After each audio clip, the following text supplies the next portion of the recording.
Uyu munsi nifuje ko tuganira ku ndwara yo gukoresha ibiyobyabwenge, drug addiction cyangwa se substance use disorder mu rurimi rw'icyongereza.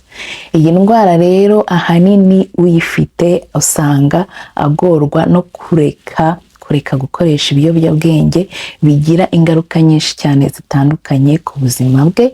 Ikaba ahanini irangwa no kurarikira no gukunda cyane mu buryo bukabije gukoresha ibyo biyobyabwenge, bikarangira umuntu abaye addicted mu mubiri we ndetse no mu mitekerereze mu bwonko bwe. Uwabaye addicted rero ageraho akagira igihe akenera doze nyinshi cyane kugira ngo abashe kumva amerewe neza.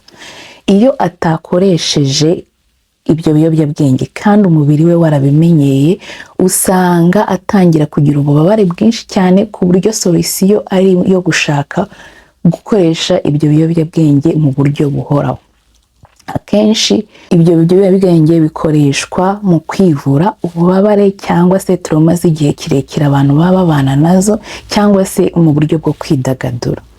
Muri ibyo biyobyabwenge rero twavuga nk'ibyo bita opioid. Opioids harimo ubwoko bubiri, harimo ubwoko bw'ibiyobyabwenge dusanga ku muhanda nka heroine ikorwa n'imiti yo kwa muganga yitwa morphine. Ikaba ikoreshwa swate bayihumetse mu mazuru cyangwa se bakayinywa nk'itabi cyangwa se bakayitera mu nshinge.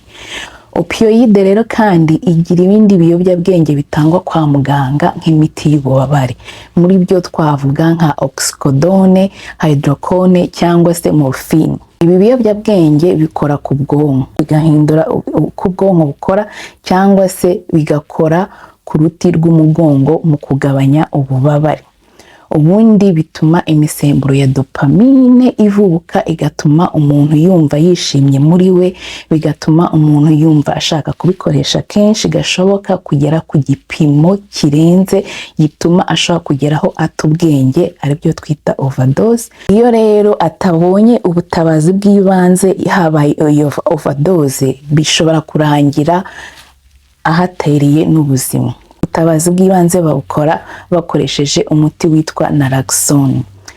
Hanyuma ubundi bwoko twavuga bw'ibiyobyabwenge ni ubwoko bwa stimira. Ibi byo usanga naho harimo ibikorerwa mu muhanda nka cocaine, methamphetamine cyangwa se ecstasy.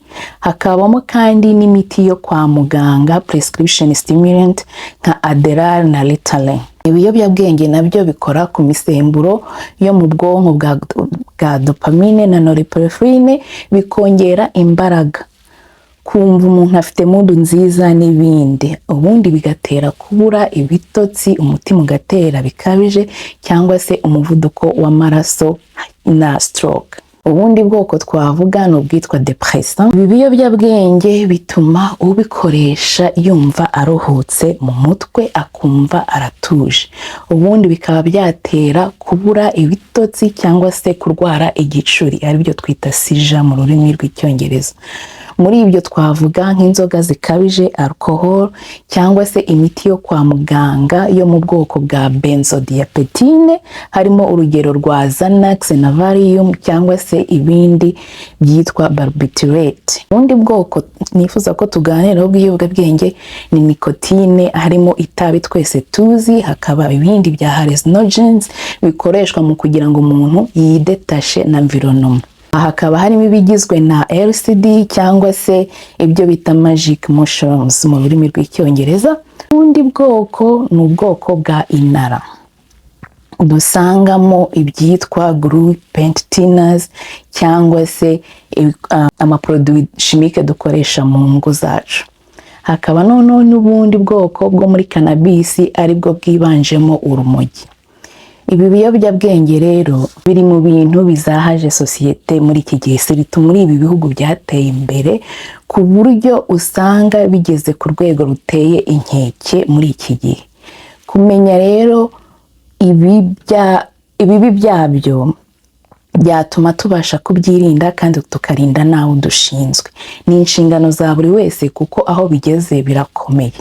usanga nka hano muri ibi bihugu byateye imbere banafite ubushobozi bwo kuba babivura, kubaganya amavuriro, ariko ugasanga muri kominote z'abimukira bagifite ubumenyi buri hasi cyane bwo kumenya uko waba wafasha uwahuye n'icyo kibazo, ndetse n'aho wasaba serivisi biracyagoranye cyane ugereranije no mu banyagihugu.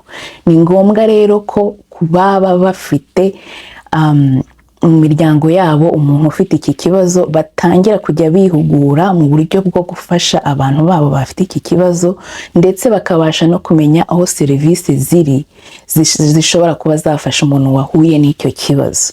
Ngayo rero nuko dukomeze dufatanirize hamwe kugira ngo tubashe twubake sosiyete nziza, ariko twihugura tunahugura community zacu ku kumenya ububi bw'iki cyorezo.